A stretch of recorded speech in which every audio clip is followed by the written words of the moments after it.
Bridge of Sighs is largely about a man who is in a small place and pretty okay with that. Yeah, yeah. Which is quite unusual. Yeah, he's in a small place, and part of what's determined that small place for him is that he was once in an even smaller place. I think the fact that my main character in this book, Lou Lynch, who's unfortunately tagged early on with a nickname, a feminine nickname, Lucy. I think part of the reason that he loves where he is so much is that he was the victim of a childish prank early on, and was tormented by some boys who put him in a really small place. They put him in a trunk and they leave him there. And at some point, something about this boy, Lucy, when he thinks he's never going to get out, in his own childish way, he kind of comes to terms with that. And where his best friend growing up, Bobby Marconi, cannot wait to leave this small town that Lucy is so happy in, Lucy has found a way to live within the confines of this very, very small place, and has learned to love it. Part of it is that he just adores his father. Who's very much like who's very much the same way. Yeah. Also yeah. Lou. Also Lou. But not a Lucy. Big Lou Lynch. Yeah. So yeah, he's come to terms with the kind of parameters that, as he points out in the beginning of this book, are the kind of parameters that almost everybody used to be forced to live within. We've all become vagabonds now, I think, and Lucy has no such impulses.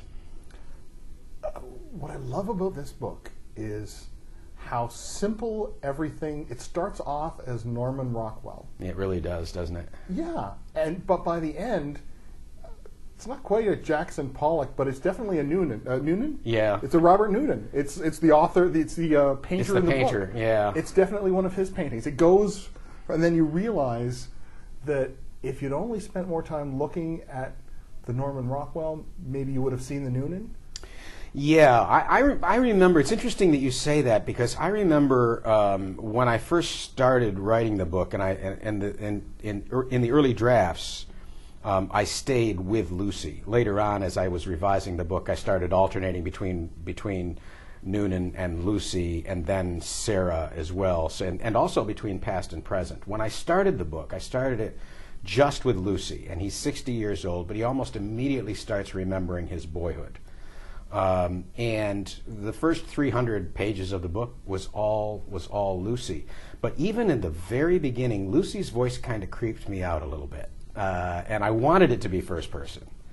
I wanted to like this character, to love this character, but I thought very early on that he was very repressed. He probably didn't know the whole story, and his kind of the stiffness of his voice, the repression that's fairly thinly veiled, I think, of his voice, just fascinated me. But it also creeped me out a bit, and I was glad, actually, when we got to the sections when I realized I'd gotten about as far as I could go, and I needed to get Robert Noonan in and hear his side of the story, the same events filtered through an entirely different consciousness.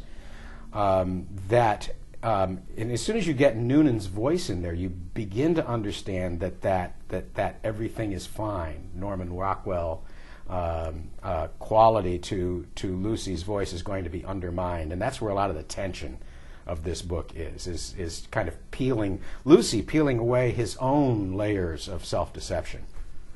At first I thought, well, this is a kick in the crotch to the American dream, Yeah. but by the end of it, I actually felt it was an optimistic book in a really weird way, and I'm still even not sure why I feel that way.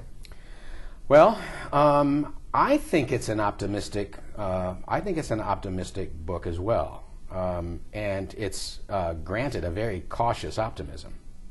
This is not campaign slogan optimism. It's real. This is not says the American people are the smartest people, the hardest working people in the world. There's no boosterism about it. But each of the people in this book, it seems to me, go somewhere. Even Lucy, who's determined to go nowhere. At the beginning of the book, he says, "My wife and I are to go to Italy." And even he knows in the back of his mind that that's not true. He's not going anywhere. He can't go anywhere. He's too afraid. Yep. But at the end of the book, he says, next autumn, my wife and I and our adopted child will go to Italy. And this time we believe him. So his journey, I think, has been enormous.